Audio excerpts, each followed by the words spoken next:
Afternoon. A common question I get asked is it has to do with inflammation.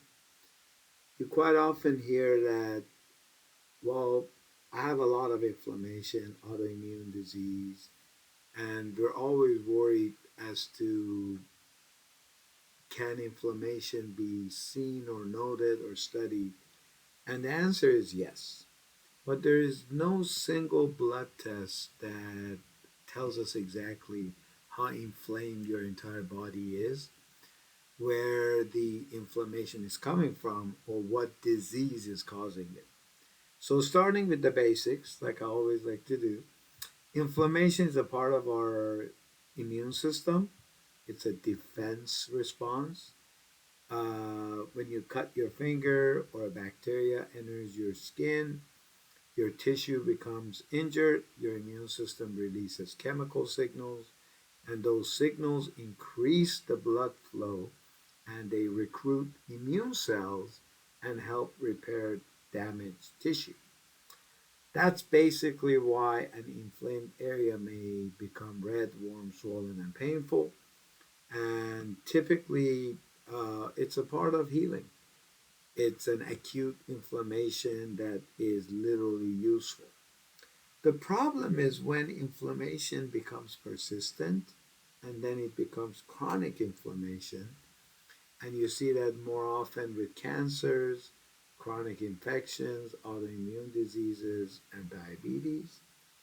And chronic infection or inflammation or chronic inflammatory damage over time can contribute to other problems.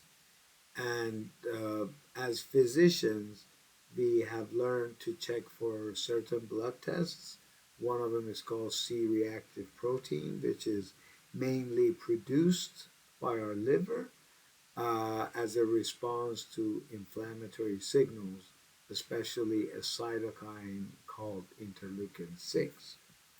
When significant inflammation occurs in the body, C reactive protein can rise quickly, and an example is a serious bacterial infection will cause your C reactive protein to be very elevated.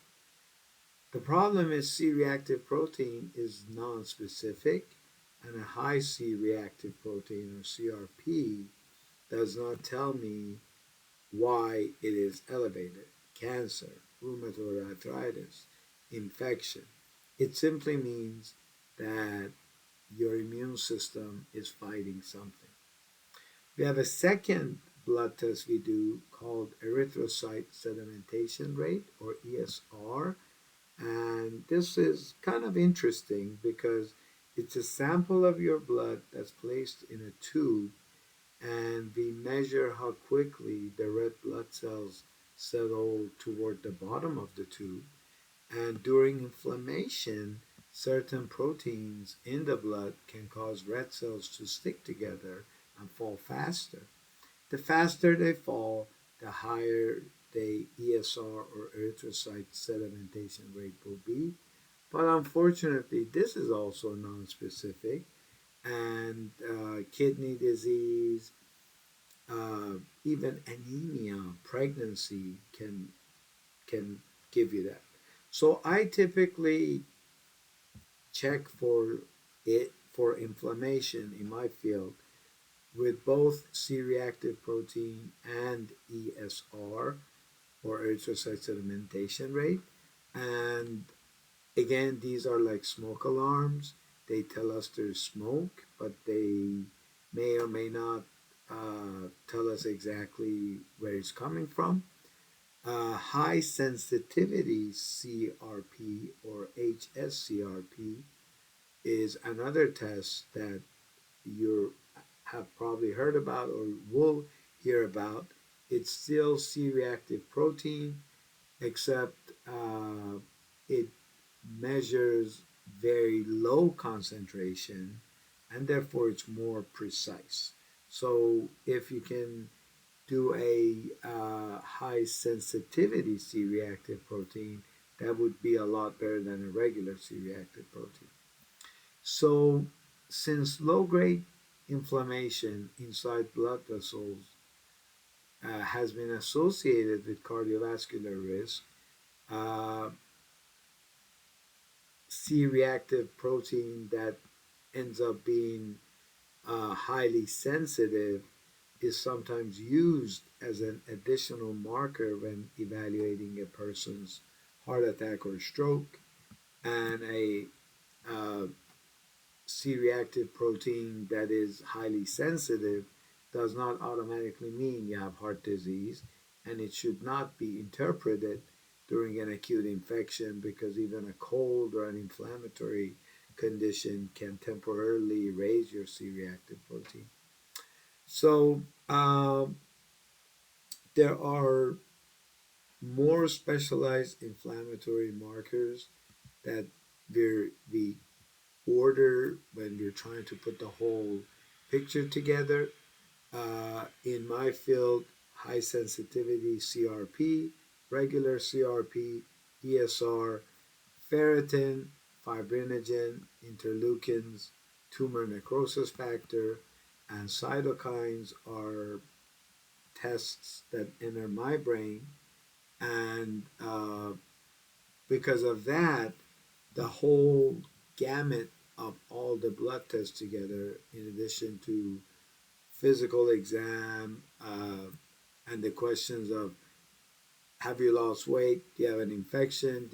Were you just operated? Do you have joint pain?